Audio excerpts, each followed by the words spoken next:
Hello everybody, मैं हूं ऋषभ, आपका एक्सेल दोस्त एक्सेल सुपरस्टार .org से। इस बार मैं आपके लिए लाया हूं top 10 Excel tricks for your interview. इस क्लास में 17 बच्चे हैं जो कि अलग अलग हाउसेस में डिवाइडेड हैं, सैफरन, वाइट एंड ग्रीन। इनके स्कोर्स कुछ ऐसे दिए गए हैं।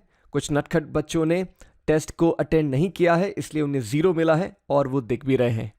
राइट, तो अब देखते हैं एक एक करके वो फॉर्मूलाज क्या है जो आपके डेली लाइफ में बहुत काम आएंगे, आपके इंटरव्यू में भी बहुत सहारा देंगे। सबसे पहले फंक्शन बनता है count A equal to count. अब देखेंगे काउंट के नाम पर बहुत सारे फॉर्मूला है, घबराइए नहीं, हमें जाना है काउंट ए के ऊपर। काउंट ए मतलब ऑल, काउंट ऑल। अगर मैं इन सब चीजों को सिलेक्ट कर देता हूं तो काउंट ऑल कहा जाएगा 17। लेकिन अगर एक या दो जन के केसेस में टेस्ट के स्कोर अभी तक इवैल्यूएट हुए नहीं है तो आप देखोगे ये बन जाता है 14। यानी कि काउंट ए उन सेल्स को ही चूज करता है जिसमें कुछ है। काउंट ए मींस काउंट ऑल। अब अगर आपको यह देखना है कि 3 बच्चों के टेस्ट स्कोर्स अभी नहीं आए हैं, यानी कि वो सेल्स ब्लैंक हैं, वो कितने हैं, तो आपको लिखना है फॉर्मूला काउंट ब्लैंक। जैसे ही आप काउंट ब्लैंक पे जाते हो, प्रेस कीजिए टैब की और उस पूरे रेंज को आप चूज कर सकते हैं। एंटर। आपने देखा अब दिख रहा है आपको आंसर 3।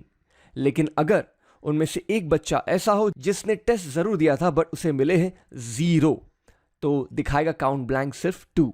राइट, अब काउंट वो फॉर्मूला है जो सिर्फ नंबर्स को गिनता है। तो अगर मैं लिखता हूं काउंट और चूज करता हूं सारे नंबर्स को, तो दोस्तों देखिए आंसर क्या होगा, 15। वाई? बिकॉज 2 ब्लैंक्स हैं और बाकी सब नंबर्स हैं। अगर उनमें से एक को मैंने एक्स कर दिया, आप देखोगे काउंट अब 14 ही दिखा रहा है। वाई? बिकॉज 1, 2 और 3, ये 3 को एक्सक्लूड किया जा रहा है, हटा दिया जा रहा है। मैं वापस इस बच्चे की स्कोर ले आता हूं, नहीं तो इसे आज घर में मार पड़ेगी। आइए आगे बढ़ते हैं। सम का मतलब है टोटल सम, यानी कि सारे स्कोर्स को टोटल कर दिया जाए। एंटर। 54.7। मैक्स मतलब मैक्सिमम स्कोर क्या है, तो मैक्स लिखता हूं, चूज करता हूं सारे स्कोर्स को और मिलता है मैक्स। सुपर, यानी किसी ना किसी को 5 में से 5 जरूर मिला है। मिन, ऑफ कोर्स मिन यहां पर आपको 0 ही दिखाएगा बिकॉज एक बच्चे ने टेस्ट जरूर दिया है बट उसे मिला है 0। अब अगर आपको देखना है एवरेज, एवरेज उन बच्चों का जिन्होंने टेस्ट दिया है, तो अगर अभी मैं एवरेज फॉर्मूला का इस्तेमाल करता हूं तो इन दोनों बच्चों का स्कोर्स को नहीं गिना जाएगा। लेकिन अगर यहां पर 0 होता तो वो भी आपके एवरेज में इंक्लूडेड रहता। तो आइए देखते हैं फर्क। इक्वल टू एवरेज, इस पूरे स्कोर्स को चूज करता हूं। Average scores of the class is 3.2। अब हो सकता है कि 2 बच्चों के टेस्ट स्कोर अभी तक आए नहीं है, तो अगर मैं पूरा डिलीट कर दूं तो देखिए एवरेज किस तरह बढ़ गया है 3.6, और जैसे उनके स्कोर्स आएंगे हम वहां फीड कर सकते हैं। बट हां, अगर उन्हें 0 मिला है तो एवरेज ऑब्वियसली कम हो जाएगा पूरे क्लास का। तो ये 2 क्लस्टर्स ऑफ फॉर्मूला काफी सिमिलर है। काउंट ए मतलब ऑल, काउंट ब्लैंक मतलब ओनली ब्लैंक, और काउंट मतलब सिर्फ नंबर्स को गिना जाए। यह है मेरा पहला क्लस्टर। दूसरा क्लस्टर में कहा गया है सम, मैक्स, मिन, एवरेज। अब तीसरे क्लस्टर में जाते हैं जो कि बहुत ही इंपॉर्टेंट है। यहां पर 3 स्टूडेंट्स के नाम है और इन 3 स्टूडेंट्स के मुझे स्कोर इसके पास वाले सेल्स में लिखे होने चाहिए। तो मैं इस्तेमाल करता हूं VLOOKUP। अगर आपको और डिटेल में VLOOKUP जानना है तो हमारे VLOOKUP के बहुत सारे वीडियो हैं excelsuperstar.org पर, उन्हें जरूर देखिए। फिलहाल एक बेसिक झलक VLOOKUP के बारे में। लुकअप वैल्यू मतलब जिस स्टूडेंट के नाम के पीछे आप दौड़ रहे हो, यह है लुकअप वैल्यू। कॉमा, अब कहा जाता है टेबल अरे।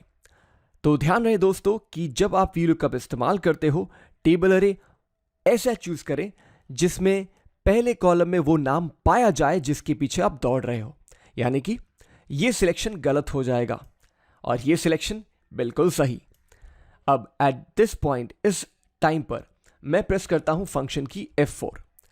F4 लगाने से ये $4 आपकी स्क्रीन पर आएंगे और इसका मतलब यह है कि कभी भी ये जो पूरा टेबल है नीचे कभी भी खिसकेगा नहीं, ये अपनी जगह पर बिल्कुल बरकरार रहेगा, रॉक सॉलिड, कॉमा। अब 1, 2 और 3 ये तीसरे कॉलम में स्कोर्स हैं, इसलिए मैं कहता हूं कॉलम इंडेक्स नंबर 3। और लास्टली मुझे एकदम एग्जैक्ट मैच चाहिए, अविरूप दासगुप्ता, यानी कि अविरूप दासगुप्ता का ही स्कोर मुझे दिखना चाहिए, राइट, अविरूप मुखर्जी का नहीं, इसलिए मैं कहता हूं फॉल्स। बहुत जन फॉल्स की जगह 0 भी लिखते हैं और ये बिल्कुल सही है। एंटर। वाओ, जैसे ही मैं डेटा को कॉपी पेस्ट करता हूं, मुझे इन तीनों स्टूडेंट्स के स्कोर अपने आप इस टेबल से निकाल कर दे दिए जाते हैं। आइए देखते हैं क्या वो सही है। अविरूप दासगुप्ता, उसके बाद अनुज गर्गवा, ये भी सही है, और तीसरा अनुराग कुमार। तो देखा दोस्तों, एक ही फॉर्मूला वीलुकअप से आपने तीनों के स्कोर को निकाल लिया है, और वीलुकअप कहा जाता है सबसे इंपॉर्टेंट फॉर्मूला एक्सेल का। तो इसके बारे में और जानिए और हमारे वीडियो को जरूर देखिएगा। फिलहाल मैं आगे बढ़ता हूं। कॉन्कैटिनेट वो फॉर्मूला है जो दो चीजों को जोड़ता है। सो अगर मैं कहता हूं अविरूप दासगुप्ता और फिर एम्परसेंड और फिर कहता हूं 4.7, आप देखोगे ये दोनों डेटा को जोड़ देता है। लेकिन दोस्तों मैं चाहता हूं कि एक स्पेस रहे अविरूप दासगुप्ता के बाद। ओके, तो मैं इस फॉर्मूला को दोबारा लिखता हूं, Avirup Dasgupta ampersand, double quotes के अंदर एक स्पेस जरूर रखें, वापस एम्परसेंड दें और वापस 4.7 को सिलेक्ट कर लें। आप देखोगे नाम के आगे स्कोर भी आ गए हैं। ये सेम चीज अगर आप चाहो तो कॉनकैटिनेट फॉर्मूला से भी कर सकते हो। कॉनकैटिनेट, मैं इस डेटा को चूज करता हूं, कॉमा, फिर डबल कोट्स के अंदर एक स्पेस, फिर वापस एक कॉमा और फिर 3.8, एंटर। तो दोस्तों रिजल्ट वही है। आप चाहें तो एम्परसेंड यूज कर सकते हैं, आप चाहें तो कॉनकैटिनेट यूज कर सकते हैं, दोनों में कोई फर्क नहीं। नेक्स्ट मैं चलता हूं काउंट इफ फॉर्मूला के ऊपर। मुझे ये जानना है कि सैफरन हाउस में कितने बच्चे हैं, व्हाइट हाउस में कितने बच्चे हैं और ग्रीन हाउस में कितने बच्चे हैं।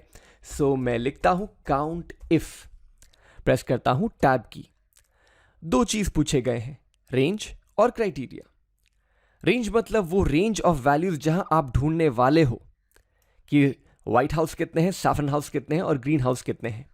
इसे भी मैं F4 प्रेस करके लॉक कर देता हूं और फिर बारी आती है क्राइटेरिया की, यानी कि क्राइटेरिया है सैफरन। मैं इसे क्लोज करता हूं, प्रेस करता हूं एंटर। यानी कि इस फॉर्मूला को जब मैं कॉपी पेस्ट करूंगा तो मुझे ये पता चलेगा कि सैफरन हाउस में 7 बच्चे हैं, व्हाइट में 5 और ग्रीन में 5। टोटल कुल मिलाकर कितने हुए? 17, और जो कि मेरे डेटा से मैच करता है। अब अगर आपको चाहिए इन सारे हाउसेस के टोटल स्कोर, यानी कि सैफरन हाउस में जितने बच्चे हैं उसके टोटल स्कोर, व्हाइट हाउस के टोटल स्कोर और ग्रीन हाउस के टोटल स्कोर, तो आपको जाना पड़ेगा सम इफ में। अब देखिए दोस्तों, पहले दो क्राइटेरिया और रेंज एकदम बिल्कुल बराबर है, काउंट इफ से मिलता जुलता है। तो आइए देखते हैं इसे कैसे कंप्लीट किया जाए। रेंज, इस पूरी रेंज को मैंने सेलेक्ट किया है, प्रेस करता हूं F4, कॉमा। दूसरा है क्राइटेरिया जिसके नाम पर मैं सैफरन चूज करता हूं। तीसरा, रेंज वो हो जिसमें सम किया जा सके।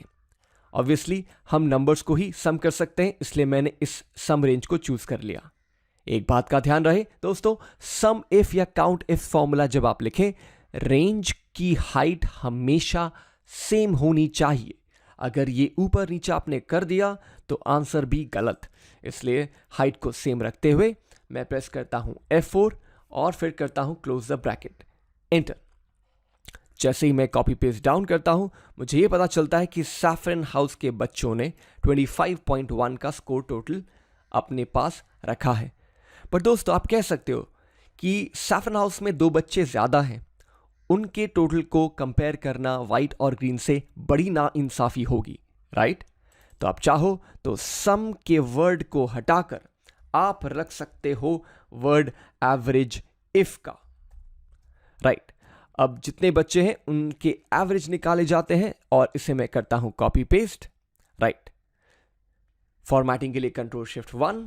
तो अब ये पता चलता है कि average score of a saffron student is 3.59, white 2.94 and green house 2.98। तो दोस्तों सम इफ और एवरेज इफ फॉर्मूला सिर्फ नाम में फ़र्क है, लेकिन अंदर के पैरामीटर के सीक्वेंस वैसे ही है। नेक्स्ट मैं चलता हूं ड्रॉप डाउन लिस्ट में। अब मैं इस सेल को चूज करता हूं, जाता हूं डेटा में, क्लिक करता हूं डेटा वैलिडेशन में, और इस डेटा वैलिडेशन में क्लिक करने के बाद मैं जाऊंगा इस टैब सेटिंग्स में। सेटिंग्स के अंदर लिस्ट, और ये कह रहा है कि अगर आप लिस्ट चूज करना चाहते हैं उसके सोर्स क्या हो, तो सोर्स के नाम पर मैं इन पूरे बच्चों के नाम के लिस्ट को चूज करता हूं और प्रेस करता हूं ओके। और अब देखो नज़ारा, देखिए कितने आसानी से ड्रॉप डाउन बन गया है। आप चाहो तो कोई भी नाम इसमें से चूज कर सकते हो। और अगर देखा जाए ये ड्रॉप डाउन मैं चाहूं तो अविरूप दासगुप्ता के नाम पर भी पेस्ट कर सकता हूं। फायदा, अब आप जब भी कोई भी स्टूडेंट्स का नाम चूज करते हो तो अपने आप उसका स्कोर आपको बदलता नजर आता है, राइट। सो ये है combination of VLOOKUP and drop down list. Next, आप चाहते हो कि जिनको मिला है 3.5 या उससे ऊपर उन्हें ग्रीन मार्क किया जाए, राइट। तो मैं इस पूरे सेल्स को चूज करता हूं, जाता हूं होम, कंडीशनल फॉर्मेटिंग में, और कह देता हूं उन सेल्स को हाईलाइट किया जाए जो कि ग्रेटर देन, या फिर ग्रेटर देन इक्वल टू भी कर सकते हैं, ग्रेटर देन 3.4 हो, उनको आप कर दीजिए ग्रीन। ओके, आपने देखा कितने आसानी से उन स्टूडेंट्स के स्कोर को ग्रीन कर दिया गया है जिनके स्कोर हैं 3.4 या उससे ज्यादा। Last trick, text to column. ये बहुत ही इंपॉर्टेंट ट्रिक है और इसके लिए मैं थोड़ा स्क्रॉल नीचे करता हूं। मेरा अगला मकसद ये है कि इन सारे नाम और सरनेम्स को अलग अलग, दो अलग अलग कॉलम में डिवाइड कर दूं। इन पूरे डेटा को चूज करने के बाद मैं जाता हूं डेटा में और जाता हूं टेक्स्ट टू कॉलम्स के अंदर। अब इसका मतलब है एक टेक्स्ट को अलग अलग कॉलम्स में बांट दिया जाए।